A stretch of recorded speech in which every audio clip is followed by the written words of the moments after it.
Okay, let's set the scene. It's December 16th in 1944. We're in the Ardennes forest. Think snow, fog, pretty quiet. Deceptively quiet. Yeah. Because then, bam, the German surprise offensive hits. Hitler's last big roll of the dice, really. The Battle of the Bulge begins, and artillery fire just starts hammering the American lines. But almost immediately, something strange is happening with the Allied return fire. Yeah, the German troops, they expected the usual, right? Shells hitting the ground, making craters, noise, kicking up dirt, standard stuff. But that's not what was happening here. Not at all. These shells, they weren't hitting the earth, they were exploding consistently, like clockwork, maybe 50 feet up. 50 feet in the air. In the air, creating this, ceiling of shrapnel raining down. Yeah. Suddenly, your foxhole isn't safe anymore. It's terrifying for them. And tactically, just baffling. Baffling, terrifying, and, as it turned out, incredibly decisive. Absolutely. This was a secret weapon. A piece of tech so advanced for 1944, it really did feel like science fiction. And it fundamentally changed the course of the Battle of the Bulge. Turned what could have been a total disaster for the Allies into, well, a showcase of technology. A really stark lesson, too, about innovation meeting industrial power. So that's our mission for this deep dive. We're going to unpack the story of this device. It was called the proximity fuse, or P-fuse. Yep. We need to look at how it was even invented. The technology is just mind-blowing for the time. And then how they managed to make so many. And the crucial moment, this unauthorized decision by one colonel to actually use it against ground troops, that really seems to be the turning point. It really does. Okay, so let's get into the problem they were trying to solve first. Why was this fuse even needed? Right. To really get the genius of the P-fuse, you need to understand how artillery worked, or maybe didn't work up to that point. For centuries, artillery was basically a blunt instrument. Powerful, sure, but kind of dumb. It just hit things. The shell only went off when it impacted something solid. Exactly, on impact. And soldiers, well, they're not dumb. They figured that out pretty quick. Especially after World War I and all that trench warfare. Right. Defense became all about getting low, digging trenches, foxholes, using any available cover. Because if the shell hits the ground nearby... The blast mostly goes up and out, right? The shrapnel often sails right over your head if you're hunkered down. Precisely. So, conventional artillery, while scary, had this huge weakness against prepared defenses. Against soldiers who knew how to dig in. Military planners realized they needed something revolutionary, something that could get the enemy inside their cover. They needed the explosion to happen not on impact, but just before it, at the perfect moment, right above the target. And that's where the proximity fuse comes in. That's the answer. This technological leap. The secret wasn't really the explosive, it was the brain in the shell's nose. Which was a miniature radar system. Seriously. In the 1940s, I thought radar took up entire rooms back then. It did. That's what makes this so incredible. It wasn't just making things smaller. It was extreme engineering.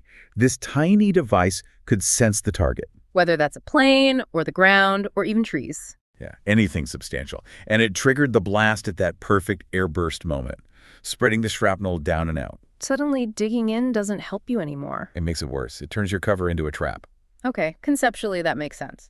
But the physics? How do you build electronics that survive being fired out of a cannon? That's the multi-million-dollar question, isn't it? That's the real miracle here. The engineering challenge was just staggering, almost unbelievable. How staggering are we talking? When that shell leaves the barrel, everything inside gets hit with forces. Yeah. 20,000 times the force of gravity. 20,000 Gs. 20,000 Gs. I can't even picture that. It's like taking, I don't know, an old fragile radio from that era and expecting it to work after being, well, launched into space, basically. And it wasn't just the shock, it was spinning too, right? Yeah. Thousands of RPMs. Exactly. Huge rotational forces, extreme temperatures, often sub-zero in the Ardennes. Yeah. And it still had to function flawlessly. So how did they do it? You couldn't just wire it up like a normal radio. Absolutely not. Standard soldering, wiring, it would all just rip apart instantly. They had to invent entirely new ways to build rugged circuits, new components, new power sources. Little batteries that could handle that G-force. Tiny generators, actually, that activated after firing. It was ingenious stuff, all developed under intense secrecy. You mentioned Manhattan Project-level secrecy. Oh, yeah. The main research happened at Johns Hopkins Applied Physics Lab, but the cover story. They pretended it was just an abandoned car dealership. An abandoned car dealership. That's brilliant. Anything to throw off spies. because the absolute nightmare scenario was the Germans getting their hands on one If they captured a working fuse, they could reverse engineer it. and use it against Allied planes or eventually Allied troops. That's why its use was so restricted initially, only against aircraft, Yeah. and ideally over water where the bits couldn't be recovered. Okay, so the science is amazing, but then there's the other side, making them. You said they needed millions. Right. And the first ones were incredibly expensive, like over $700 a pop in 1942 money. $700 for one artillery shell fuse. That's not sustainable for mass warfare. Not at all. So the other miracle was the industrial one. How do you take this super advanced, delicate piece of electronics and mass produce it cheaply? Who did they even get to do that? Military contractors? Well, yes, but also companies you wouldn't expect. Companies like RCA, General Electric, Crosley. Wait, Crosley. They made radios and refrigerators, didn't they? Exactly. Consumer goods companies, they had the expertise in mass production, assembly lines, standardization. They just had to apply it to something infinitely more complex and rugged. So the same minds figuring out how to build a cheaper coaster were now building war-winning smart fuses. In a way, yes. Yeah. They broke down the design, those 130-odd components, figured out how to make them tough, interchangeable, easy to assemble quickly. And they scaled up fast. Unbelievably fast. By the time of the Battle of the Bulge, late 44, American factories were churning out 40,000 of these fuses. Yeah. Every single day. 40,000 a day. That's astonishing. And that scale drove the cost way down. From that initial $732, it dropped to just $18 per fuse. $18. That's an industrial revolution in miniature happening in just a couple of years. It really was. And all that capacity, built secretly for shooting down planes, was just sitting there, ready, when Hitler made his move in the Ardennes. But the order was still, don't use them against ground targets. Still forbidden. Too risky if the Germans captured duds. Which brings us back to December 16th, 1944. The German attack is punching through. American lines are bending, some breaking. It looks really bad. It was desperate. And in that desperation, one artillery colonel, Oscar Axelson, faced with seeing his units potentially overrun. He made a call. He broke the rules. He did. He ordered his batteries to use the P fuses, the VT fuses, as they were sometimes called, against the attacking German infantry. A decision that could have easily ended his career. But instead, it changed everything. The effect on the German troops was immediate and devastating. Psychologically devastating. How so? Well, think about it from their perspective. For centuries, diving into a foxhole meant relative safety from artillery. It was ingrained tactical knowledge. The fundamental rule of survival under bombardment. And suddenly, that rule didn't apply. The explosions were happening above them, shrapnel raining down into their cover. There was nowhere to hide. Imagine the sheer terror and confusion. We don't have to imagine too hard. We have accounts from German soldiers.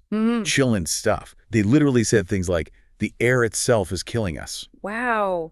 The air itself betrayed us was another quote I read. Exactly. It wasn't just physical destruction. It was the destruction of their understanding of warfare. Their sense of safety was shattered. So discipline just evaporated. Instantly. Reports mention entire companies just breaking and scattering. How do you rally men when there's literally no safe place to gather? Even the German engineers were stumped. They examined fragments from duds. And couldn't figure it out. They concluded the Americans must be using some kind of magic. They literally couldn't conceive of the technology involved. And for the American troops holding that thin line. It was a lifeline.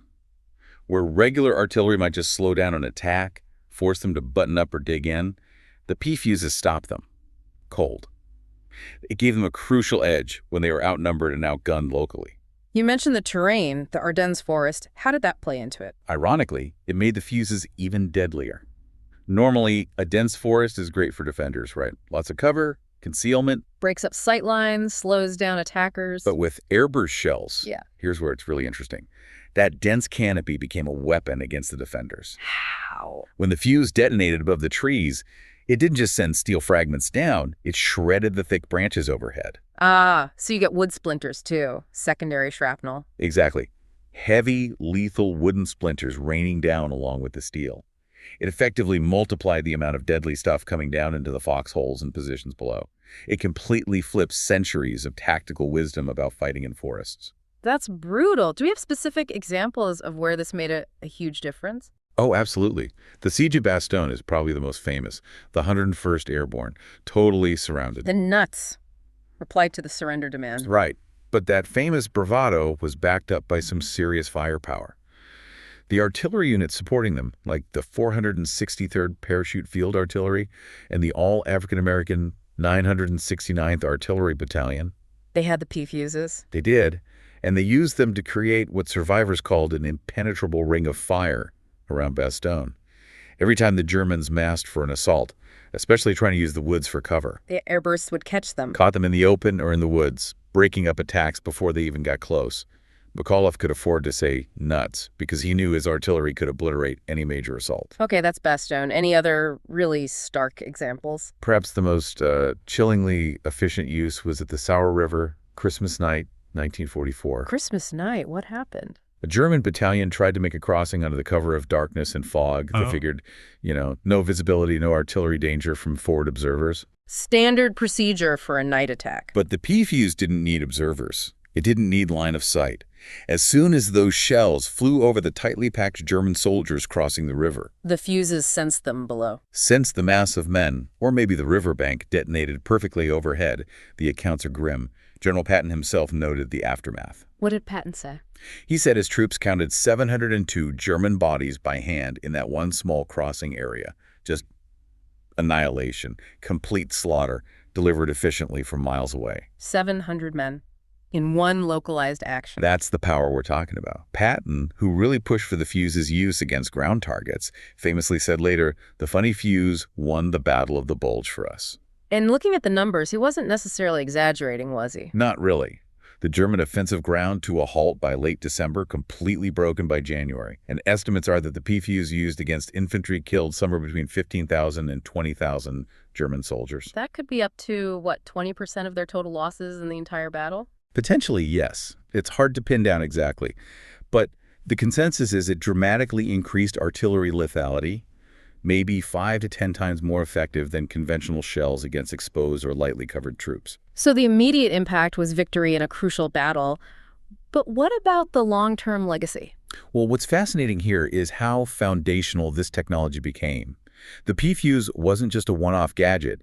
It really laid the groundwork for modern warfare. How so? Think about it.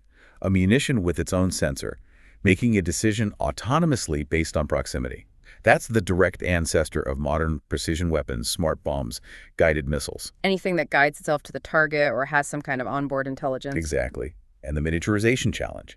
Solving how to make those rugged electronics small enough, that pushed the whole field forward. Yeah. It influenced everything from missile guidance systems to eventually satellite technology. So the tech developed for this funny fuse had ripples far beyond just artillery shells. Huge ripples. It also fundamentally changed military thinking. Artillery wasn't just for softening targets anymore. It became a truly decisive weapon, capable of stopping armored columns or shattering infantry assaults on its own. It really seems like the Bulge was this perfect storm. The scientific breakthrough, the massive industrial production, and then the courage or maybe desperation to use it in a new way. A convergence, yeah. Science, industry, and battlefield necessity all coming together.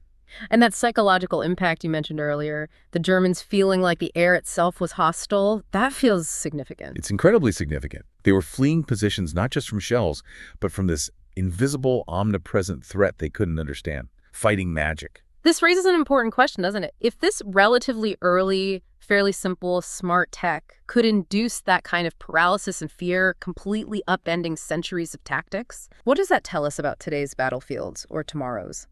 With fully autonomous weapons, AI-driven targeting, sensors far beyond anything they could have imagined in 1944, what's the psychological impact going to be? That's the question, isn't it? When the threat isn't just lethal, but seems intelligent, omnipresent, and maybe even unpredictable in a way soldiers can't adapt to, that invisible fear becomes a weapon all on its own. Definitely something to think about as technology keeps accelerating.